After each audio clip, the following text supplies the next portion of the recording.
ज्योतिगत, कैसे हो आप सब। तो स्टूडेंट्स, आज का जो टॉपिक हम स्टार्ट करने जा रहे हैं वो है law of conservation of momentum.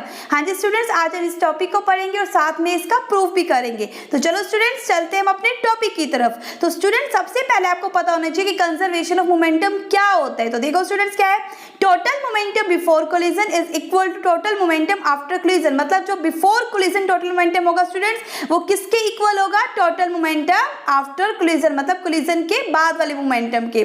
तो स्टूडेंट्स, हमने यहाँ देखो क्या लिया, दो ऑब्जेक्ट्स कंसीडर किए हैं, एक रेड कलर में और एक येलो कलर में है, और दोनों के मासेस है m1 एंड m2। मतलब एक का मास m1 है और सेकंड वाले का m2 है। तो ये दोनों ऑब्जेक्ट स्टूडेंट्स अपनी इनिशियल वेलोसिटी से मूव कर रहे हैं। दोनों के जो इनिशियल वेलोसिटीज है वो u1 एंड u2 है।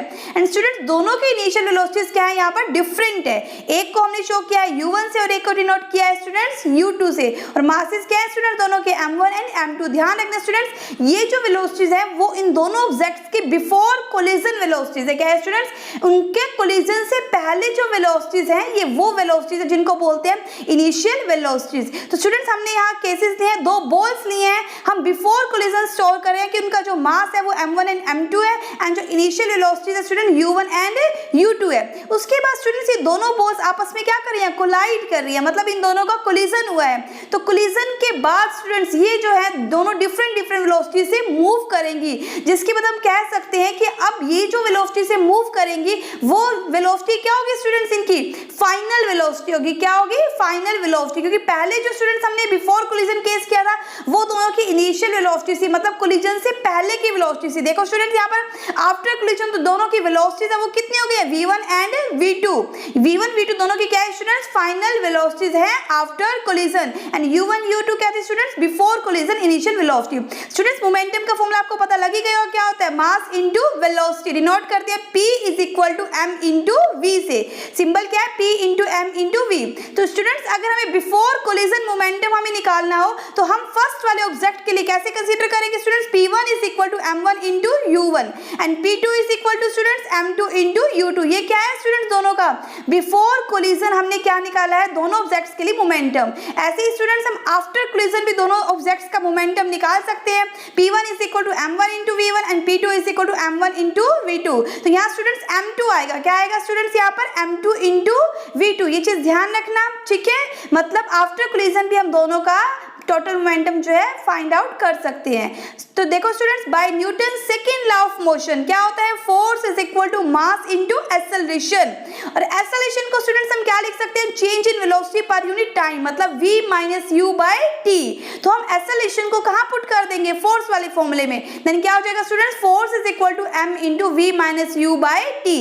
ठीक है स्टूडेंट्स, नेक्स्ट है according to Newton's third law of motion every action is equal and opposite to reaction. Students, हम ये पढ़ चुके हैं, Newton's third law of motion को क्या कहता है, every action is equal and opposite to reaction. ये हमने अपनी लास्ट वीडियो में स्टूडेंट्स पढ़ा था कि हर एक एक्शन की इक्वल एंड अपोजिट क्या होती है, रिएक्शन होती है स्टूडेंट्स।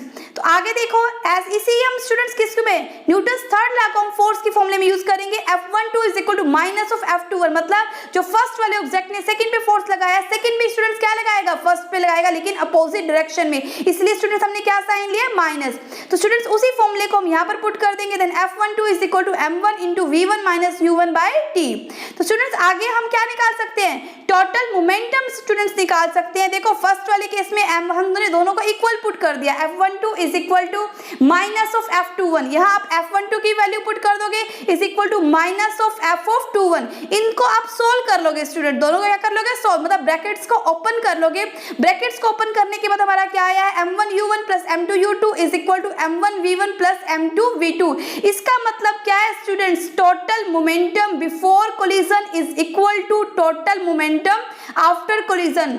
ठीक है स्टूडेंट्स, क्योंकि m1 u1 plus m2 u2 total momentum है before collision, and m1 v1 plus m2 v2 जो स्टूडेंट्स है ये टोटल मोमेंटम है आफ्टर कोलिजन। आपको ये फॉर्मूला जो है वो बहुत ही ध्यान से करना है, यही फॉर्मूला आपको लर्न रखना है जो आपके न्यूमेरिकल्स में भी काम आएगा। इसको आप अच्छे से क्या करोगे, सोल्व करोगे। ठीक है, ब्रैकेट्स वगैरह ओपन करके आप ये चारों जो ये है स्टेटमेंट्स को आप अच्छे से सोल्व करके देखोगे तो लास्ट में आपका यही आएगा।